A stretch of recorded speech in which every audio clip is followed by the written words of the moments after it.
Note: the following video depicts a specific configuration of the notebook.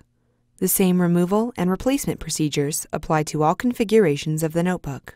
Before you begin, remove the battery, optical drive, rear corner covers, top cover, wireless module, and system board.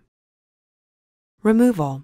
Push both arms outward simultaneously to release the memory module to the spring tension position. Caution: when handling a memory module, use care to prevent touching the memory chips on the board. Touching the memory chips could damage or destroy the memory. Grasp the memory module by the edges and pull gently to remove it. Place the memory module in a static dissipative bag. Replacement.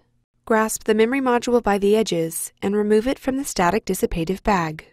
Align the notch in the memory module with the key in the memory module slot on the system board.